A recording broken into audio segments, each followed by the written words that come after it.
This is the stupidest take I have ever seen in a review. I'm a bird, I'm a bird! ScreenRant attacks Black Myth Wukong over diversity. Claims Chinese games are not diverse enough. Apparently, the mythology of Wukong is not diverse enough. Okay, let's start.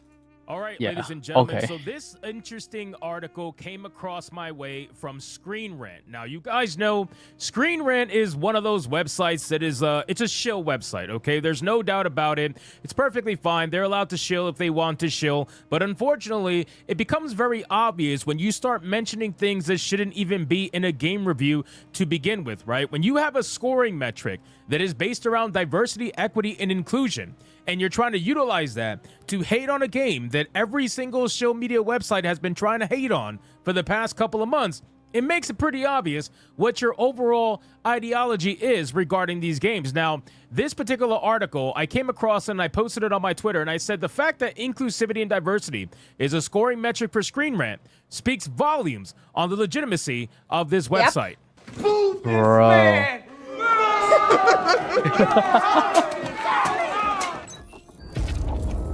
Oh man. Please.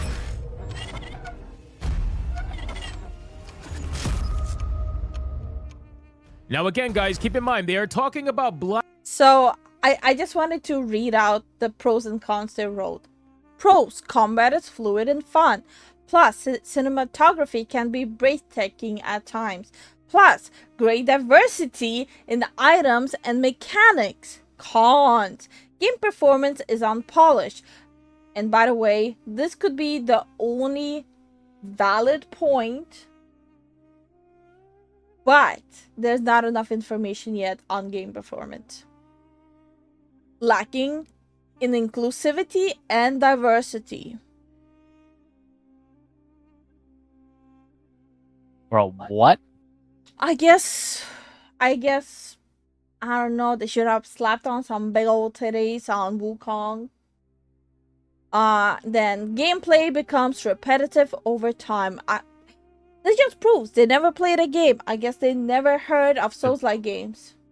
We're reaching like a ridiculous level of ludicrousy, demanding quote-unquote inclusivity and diversity with games based on mythology. Black Myth Wukong, which is a game that I am super excited for, and I cannot wait to play it, especially now that I'm seeing the reviews come out and certain shill websites are making it very obvious where they stand. I just cannot wait to play this game more than I already was before all the drama, because this game is right up my alley. It's a Souls-like game, and I'm super excited for it. I came across this picture and I decided to post it. And if you look at this picture, this is a essentially a screenshot from the review that we're going to get into, mind you. But it's a screenshot with a score of 3.0, so essentially 3 out of 5 stars. And it said the pros are the combat is fluid and fun. Cinematography can be breathtaking at times. Great diversity in items and mechanics. However, the cons are the game performance is unpolished, lacking in inclusivity and diversity. Bro. And the gameplay becomes repetitive over time. So let's get into this article, guys, from ScreenRant. But of course, before we do, if you are new here, just consider hitting that subscribe button. I would greatly appreciate it, and like the video to push this out into that YouTube algorithm. Now, we got some juicy information regarding this, because apparently, not even just a few minutes before filming this video, they removed the author's name from the review. Yes, apparently they tried to do it for safety reasons. There's an editor note here, and I have a screenshot that was shared to me in my DMs, and it says, editor's note, the author's name has been removed for their safety. So I decided to verify it. I went to the actual article, which I'm going to show you again right now. But it says that the article was written by ScreenRant team. Yep. So they did, in fact, remove the person's name. Now, again, just for verification, here's the article here where they're talking about the inclusion and representation. But the thing is, this is the author who decided to write this article. This person, Samar Abedian, I don't know if I'm saying her name right. I apologize if I am not. And What? And by the way, there will be layers to this. Also, can we talk about that she lists her expertise as in Baldur's Gate 3, Minecraft, and Elden Ring? So she played at least one Souls-like game. Played at Elden Ring. What are you talking about? Quote unquote repetitive. But I figured it would be good to give you context over who wrote it, even if they're trying to hide it, because ultimately it goes to show why they decided to write their piece in this manner, right? So the author detail says Samar is a senior gaming writer for ScreenRant with a classics degree from King's College London. Samar has combined her passion for art, fantasy, and gaming with her flair for writing and storytelling. She is passionate about creativity and cultural representation within entertainment media and enjoys writing about games that value diversity and Wait, pause inclusivity. this. So yes, Culture representation. Are you serious? I just And then you literally made a hit piece on Black Myth Wukong. Wukong, Sun Wukong, Chinese mythology, by the way. apparently, ladies and gentlemen, a game that is a Chinese game, a game that's based in Chinese lore, a game that's essentially is, for all intents and purposes, diverse, at least to their definition anyway, is not diverse enough, right? And whatever that reason is, I'm not really sure. So that's why we're going to read this article and get into this particular portion. Let's find out why this Chinese game is not diverse enough for Samar. So it says, while my analysis and review of Black Myth Wukong remain focused on gameplay, it's important to mention, which, by the way, gameplay, that should be the focus, right? Graphics, how the game is playing overall, and the actual gameplay, whether it's fun or not, what the combat mechanics are, how are the bosses, all that stuff should be the only relevant information for a Souls-like game review. Like, diversity, equity, and inclusion should not have a fucking place in whether or not a game gets scored well or not. Because at the end of the day, you cannot play diversity, right? Diversity is not something you play. Diversity is something that happens to be in a game that you're playing. But at the end of the day, you are playing the game, and if it's fun, if it's something that you enjoy, then you should tell people why it's fun and why you enjoy it. Wait, is this the one that called the DLC hard? I don't think that was her.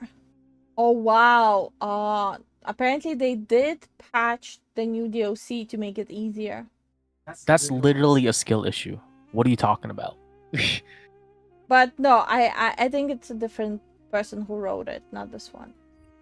To talk about diversity, equity, and inclusion is stupid, and everybody knows that. Even some people on my Twitter page that normally hate me are agreeing that this is absolutely dumb. But anyway, let's continue. She tried to mention that it's important that the controversy surrounding the game studio and reports of misogyny and sexism from developers playing as a female gamer allowed me to notice issues surrounding inclusion and representation. So this person who is now deleting themselves from this review, right? Or ScreenRant deleted her from the review. This same person is apparently okay with creating false reports of other developers, right? So we all know that the Rebecca Valentine articles from IGN that have talked about this particular developer, Game Science, and how they're misogynist, sexist, and all that stuff was mistranslated purposefully by Rebecca Valentine to showcase her narrative, right? We already know this. This has been proven through multiple actual real translations of what was said versus what she said they said, right? So we know this, okay?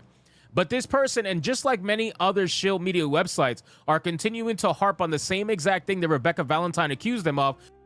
Like, imagine using a mistranslation that was completely clarified in the public that it's a mistranslation, and they're still so bad as journalists that they shouldn't even call themselves journalists.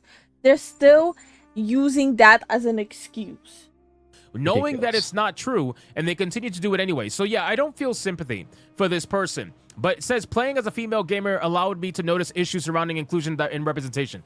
So only playing as a female gamer. What the does that have to do with anything? You either like the games or you don't. That has nothing to do with it. This is just the stupidest take I have ever seen in a review. You either like games or you don't like games. Honestly, it doesn't matter. It doesn't freaking matter. You're a woman, you're a man, it doesn't matter. female gamers know about inclusion and representation. Only female gamers can notice this stuff. Are you guys just so... See, this is the problem. Are you so amazing that, you know, because you have estrogen in your body, that you're able to have the empathy to see issues around inclusion and representation in a game that you should not be looking for that in? Yeah, so guys, if you didn't know that, as a female gamer, whenever we feel there's no inclusivity or diversity, basically our nipples start ringing like bells. That's why we have them In the first place. It's dumb. As far as chapters 1 and 2, while characters are clearly fictitious and fantastical creatures, there were no female or feminine NPCs, enemies, or bosses present. What does it matter? What does it matter? Because you know what? I know. Here's the funny thing, right? This is why I can't take what they say seriously. I want you guys to reverse what she just said. Imagine if she said, in a fictitious and fantastical creature setting, that there were no male or male NPCs, enemies, or bosses present. Do you think she would be complaining about diversity, equity, and inclusion at that point if there were no male NPCs? Nope. Of course not, ladies and gentlemen. The only exception, if you can call it female, is a boss named... They will complain if there's only women. If they're attractive women, they will complain. So the problem is having extra flesh dangling between your legs or being attractive. The Mother of Stones in Chapter 2, which is nothing more than a still glowing rock with no abilities being guarded by other enemies. The lack of diversity and inclusivity resonates with the misogynistic comments reports that have been made by developers, which express disdain for women playing their games. That's not what happened at all, but anyway, let's continue. Although Black Myth Wukong does have truly enjoyable moments, the underlying feeling that women aren't welcome in the world felt present throughout my gameplay experience. The fuck? You are playing a game about the fucking Monkey King, okay? I want you to understand where we are right now. You're playing the game about the Monkey King, and you're worried about whether or not women are accepted or I don't know, pandered to. I really don't know what word you're trying to find here, but you're worried about that in a game that's based off the fucking Monkey King. That's what you think that's what people are looking for when they play a game called Black Myth Wukong? Are you serious right now? It's not. It's worth noting that the game is based on the novel Journey to the West, which does consist of a few important female characters. To not include any women in the initial chapters of an adaptation meant for a modern audience is quite disconcerting. See? What? This right here. This is where you got it confused. Right here.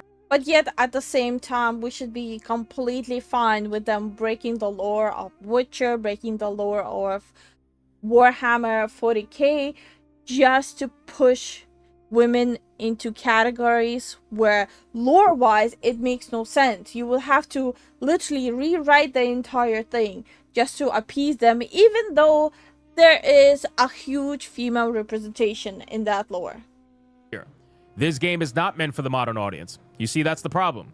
You can't even say who the modern audience is. Every time you ask this question to somebody like like a urinalist or something like that, they never have an answer. They say, oh, the modern audience, I don't know, it's just modern gamers. What does that mean?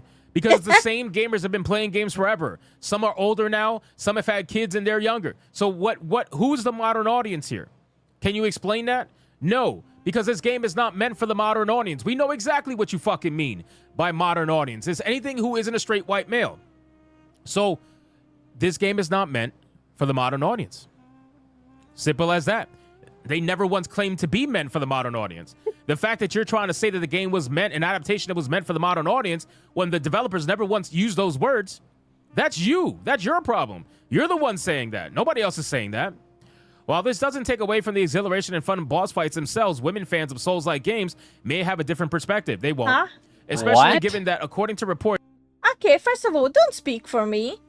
Don't speak for quote-unquote women fans. The developer also suggested that women aren't capable of enjoying or being skilled at these type of games. You mean the stuff that Rebecca Valentine purposely mistranslated to fit her narrative? Yeah, the stuff that you're not even bothering to look into or translate yourself because that's just too much work, I guess. Listen, real female Souls gamers are not going to give a fuck about whether or not there is a female in this game. They are going to play it regardless. There is no doubt about it. And I like how your entire diversity, equity, and inclusion narrative is bolstered by only chapters 1 and 2. What about the other chapters? Is this game only made of chapter 1 and 2, or is there other chapters that may feature a female character? But at the end of the day, even if there is or isn't a female character, it doesn't fucking matter. It doesn't matter. You say this all the time. You say it doesn't matter, it's fictional, it's not real, it doesn't matter. So why does it matter now? Oh, because you're not getting your way. I see. The irony behind this sentiment is that Black Myth Wukong is among the easiest of Souls-like games and may have been overestimated its ability to hang with them in terms of difficulty. While thematically and stylistically it undoubtedly falls under this category, it does not fit the bill in the technical skills required, such as is achieved by games like Elden Ring, Sekiro, Shadows Die Twice, and many more. So again, ladies and gentlemen, they decided to score this game a 3 out of 5 because it's very clear that the person who reviewed this game is someone who does not like games like this, right? And that's okay. You don't have to like a game that you're reviewing, but you need to not show your bias when you're actually reviewing the game. Even IGN gave it an 8 out of 10. They're literally, they failed the minimum requirement of being a reviewer. They should not be doing this kind of work. And IGN is one of the most biased fucking websites out there.